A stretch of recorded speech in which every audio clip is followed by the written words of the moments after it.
Welcome back to Becoming Chiron, the key to unlocking healing and personal alchemy. Today, I'm going to be sharing part 2 of the series that I started last episode, which I talked about my story about discovering my soul's calling.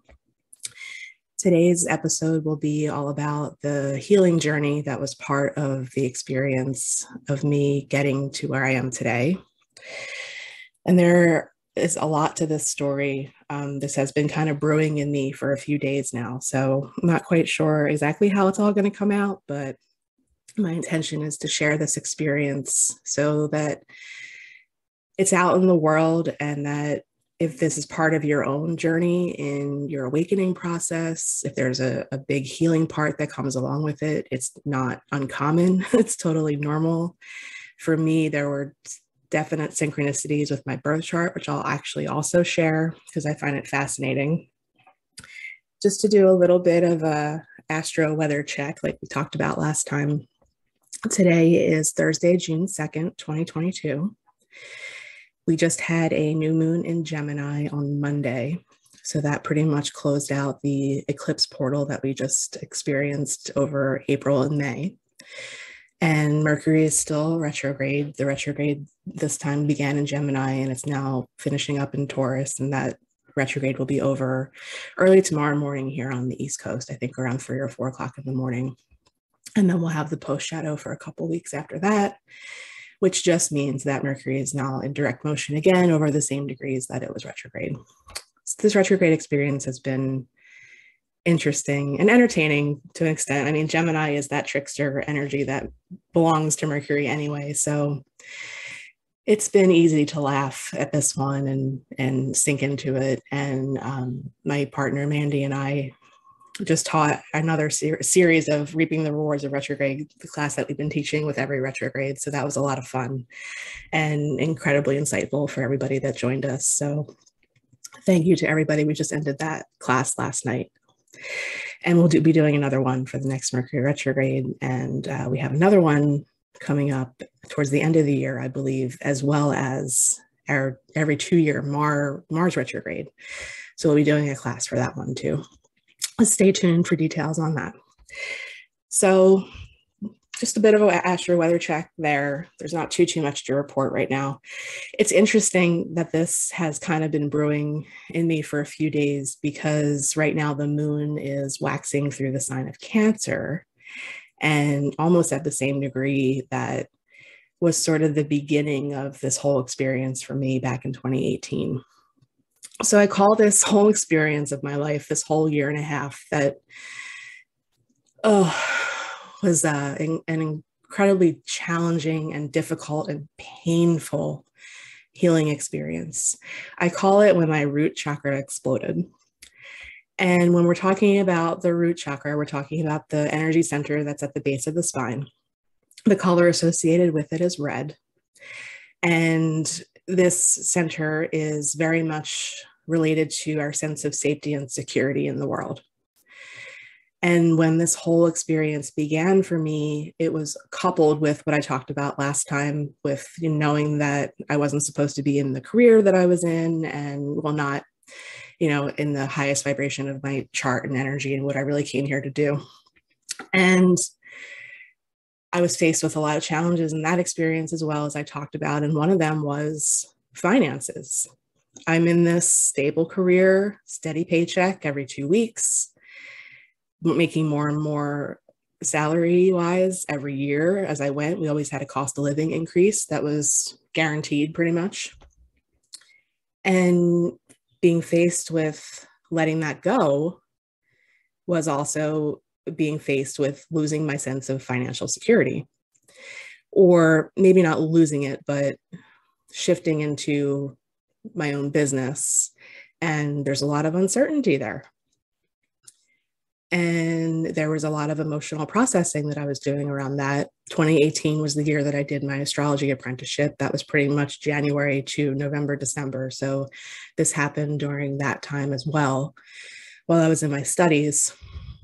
And I'm not quite sure if a trip to a healing spa center was maybe the onset of all of this. I have an inkling that it might have been part of it. I'm not really sure. I don't know how these things work, but part of my apprenticeship was doing my midterm in person in Colorado. My teacher hosted a retreat at this place called Joyful Journeys right near Crestone, Colorado. And this is a incredible, it's a destination spot for these healing spas that they have there, these hot springs. And I did a few, I think 1 or 2 soaks in the hot springs while I was there. And I did my midterm was doing an in-person reading for the first time for somebody that was not somebody that I was in class with. So that was in May of 2018. And then this started in July of 2018. And the really interesting part of it is this whole emotional, physical manifestation of the emotional things that I was going through at the time was concurrent with a eclipse on the root of my chart. First episode, I talked about an eclipse that was happening on my ascendant. So we have what's called the angles of the chart. The ascendant, the descendant, always opposite each other. There's also the midheaven and the Imum Coeli, or Coeli. I think I'm pronouncing that correctly. I'm not so good with Latin pronunciations. I'll just call it the IC. So we also have the midheaven, the MC, and the IC, also always opposite each other. For me personally, my MC IC axis is Capricorn and Cancer, 24 degrees. So my midheaven's at 24, and my IC's my midheaven's at 24 Capricorn in my 9th house, and my IC is in my 3rd house in Cancer at 24 degrees. This eclipse that happened was during that year, the first one that we kind of got a flavor for the eclipses shifting into Cancer and Capricorn, which happened in most of 2020, 2019 as well. This eclipse happened at 20 degrees of Cancer. And I have a goddess asteroid there natally as well, called Ceres, Ceres. But the crux of what I'm talking about is this eclipse happened on the root of my chart. So I'll give you a little bit of a definition for the IC. This is from AstroWiki on astro.com. And it says, as the lowest point in the horoscope, the IC symbolizes the area of life in which an individual is all alone. It is the place of greatest intimacy, but also of greatest vulnerability. Here are the roots of the personality in both the literal, quote unquote, family and figurative sense, quote unquote, soul, and the archetypal pattern. This is the point at which one can best allow oneself to fall or let go. Hellenistic astrologers considered the IC to be the home of the underworld, or Hades. The ideas symbolized by the IC often remain unconscious because they have been so familiar to us since early childhood. It stands for the past in contrast to the MC, or the midheaven, which symbolizes the future. The sign of the zodiac on the IC indicates an individual's true nature deep down inside and the quality of their innermost needs and feelings. I find that to be incredibly powerful. I feel like the IC and the descendant are not talked about enough. We usually focus on the ascendant and the midheaven, and in most astrology programs, they don't even put the abbreviations for the IC and the descendant on the chart. And these are really important because these are the angles where we come from. And the root of the chart is a really important placement. So let's get into my experience with the eclipse on the root of my chart and my root chakra exploding. So as I am experiencing this eclipse, I am talking with one of my fellow students. We were partnered throughout the entire apprenticeship with different people over the course of the year. So I'm talking with my partner at the time, and I'm sitting down, and I notice just this soreness pretty much on my tailbone. And I didn't think really anything of it. And over the course of a few days, it got worse and worse and worse to the point where I couldn't even sit. And I started doing some research, learned that what I was mostly, positively experiencing was what's called a pilonidal cyst. If you don't know what that is, look it up. I think it's Pilonidal. I'm pretty sure. And it's pretty much, think of the worst pimple that you've ever had, multiply that by 1,000 or more, and put it at the base of your spine, or like right on your tailbone, or on either side of that part of the body. It's excruciating. And the home remedy for this is what's called a sitz bath, SITZ, also warm compress. And the whole goal of this is to draw out the infection and drain it, essentially. So we go out, we get a sitz bath, also tons of Epsom salts, because that helps, based on the home remedy research that we were doing, and some heating pads and bandages. I should have bought stock in CVS during this time. I would have made out really well. So we start with the sitz baths, and eventually, after several of them, this thing starts to drain. I missed a week of work during this whole experience. When it actually started to drain, the emotional release that I experienced was like nothing I'd ever experienced before from something that was happening to my physical body. Things like death and, loss and that kind of thing, sure. But the way that it was coupled with the timing of when this thing started to drain, to me, was really, really interesting. So, like I said, excruciating, and this thing drained for days and days and days. This first one, I think, had 2 areas where it was draining. I also want to mention that this eclipse happened at 20 degrees of Cancer, directly opposite the planet Pluto.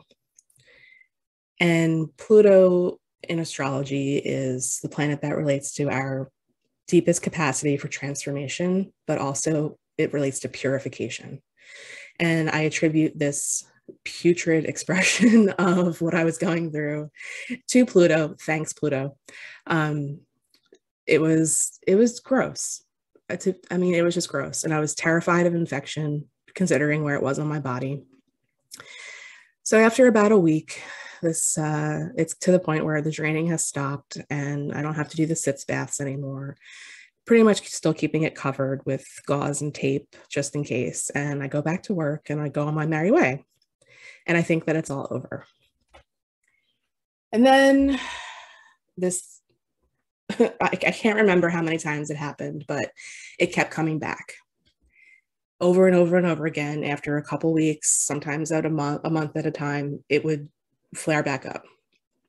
And through this process, I learned that my father had actually experienced the same condition, as well as my great uncle. I'm going to take a stab and say that my grandmother probably did too, but she probably didn't talk about it. And that's the side of the family that I, quote unquote, tend to take after, as we say. I look like my dad. So that's a whole other part of it that I'm gonna talk about as well, because there was a whole piece that came along with this through a realization that I had after a series of synchronicities, that this was ancestral trauma as well that had to be cleared. So I'm going through this whole thing, for the remainder of 2018, off and on. I also don't remember how many times. I think it was 2. I had to go to urgent care and get the thing lanced because the sitz bath wasn't working. Just awful, awful, awful, awful. My husband was my caretaker. It was just embarrassing, and just goes back to my need for nurture, obviously, to nurture myself, my inner child, to deal with all of this emotion that I was processing regarding my safety and security. Obviously, I realized this as I was going through it, but telling the story now, it's just revisiting those things. It's wild. And when we talk about, eclipses that happen and direct planets, like directly on our planets natally or our angles, it's really significant and important, and these things can happen.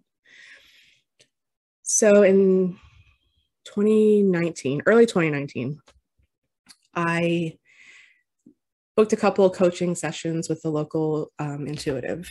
And during one of those sessions, she recommended a local network chiropractor. She spit it out during one of my sessions, Dr. Teresa. I was like, who's Dr. Teresa? So she's like, go see Dr. Teresa, and she gave me her phone number. So I looked Dr. Teresa up, and she is a network chiropractor who works out of her home here in Southern New Jersey. And her practice name is Transformational Wellness Center.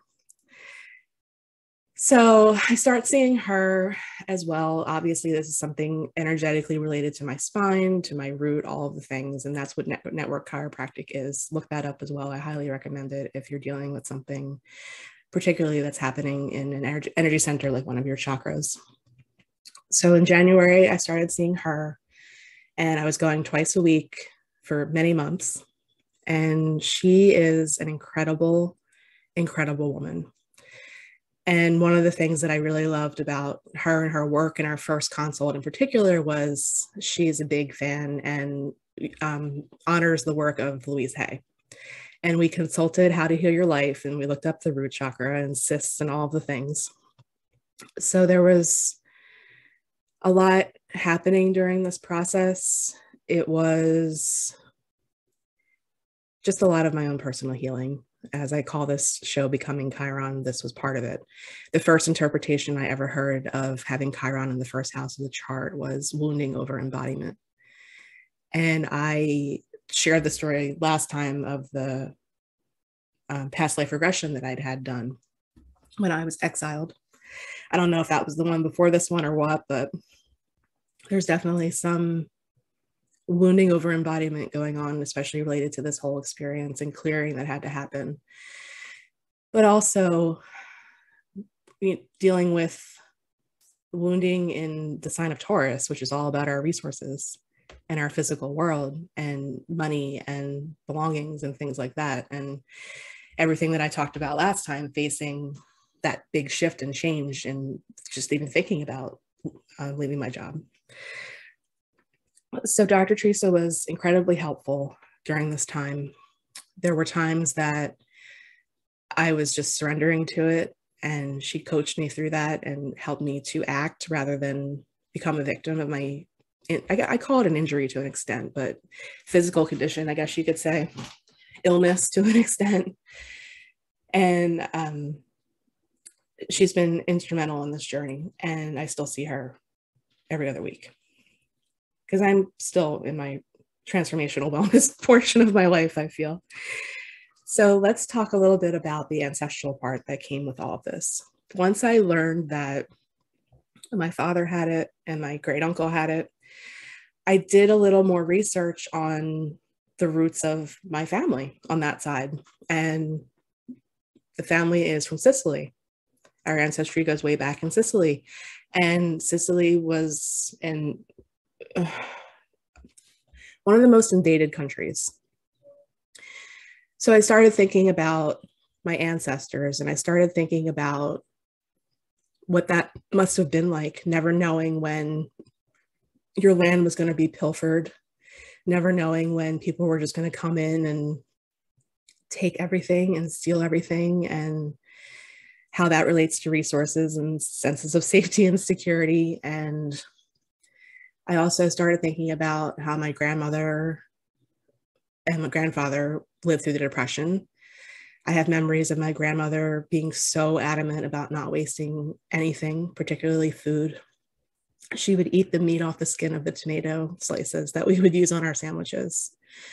And that was so ingrained in her. And growing up, resources were not always, overly abundant. So this was a pattern. This was definitely the root and the underworld of my being to a large extent.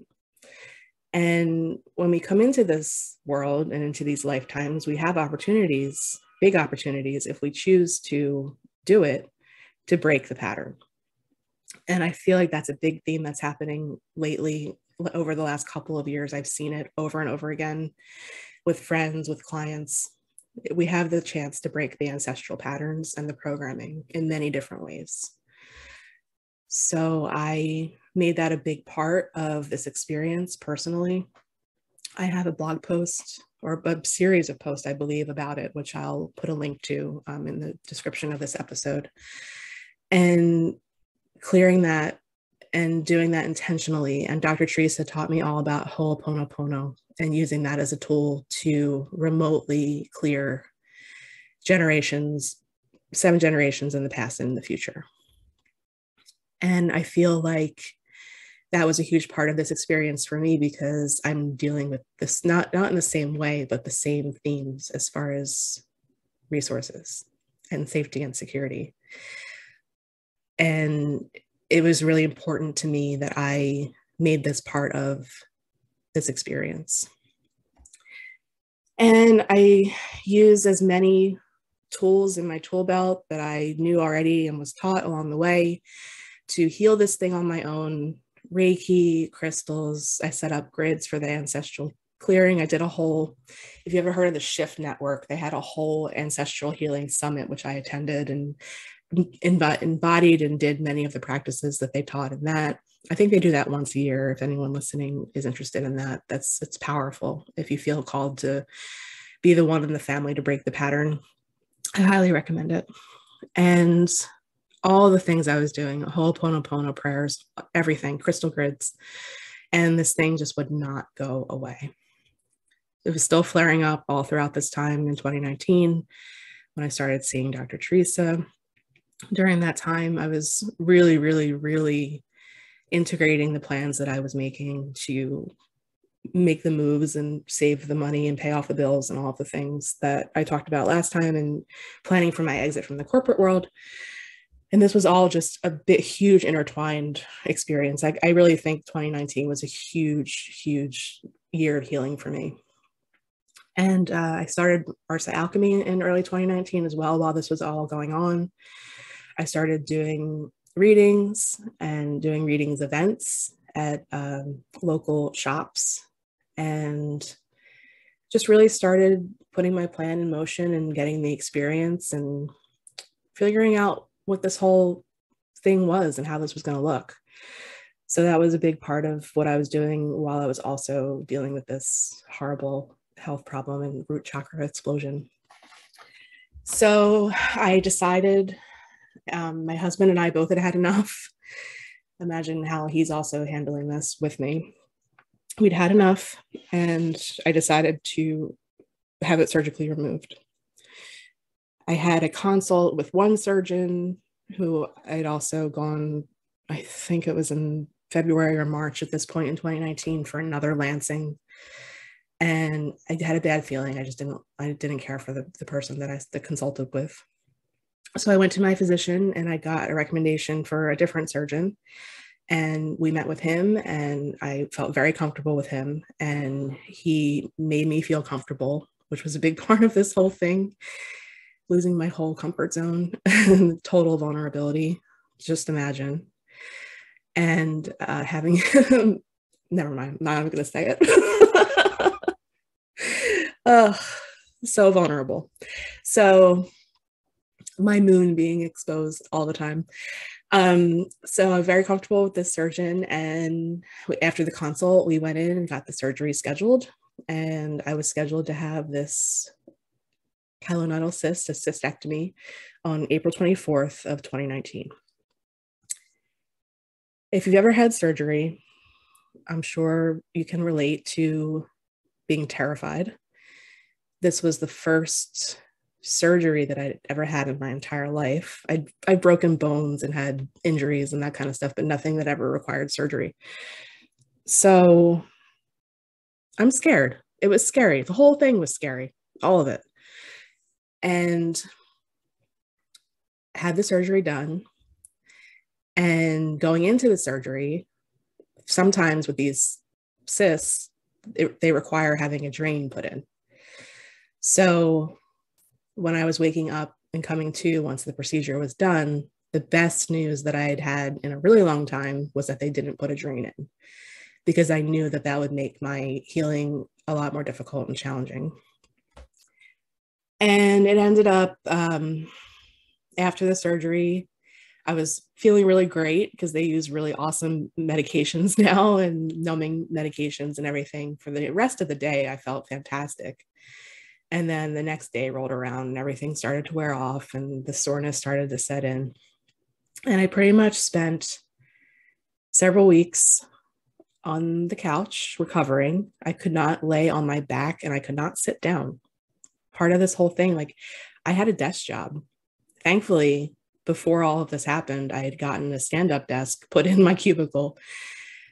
So while this was all going on and I had flare-ups and things, I could stand and still work. But through the recovery process, getting in the car was not even a thought until like 2 or 3 weeks after, because it was just so painful, so painful.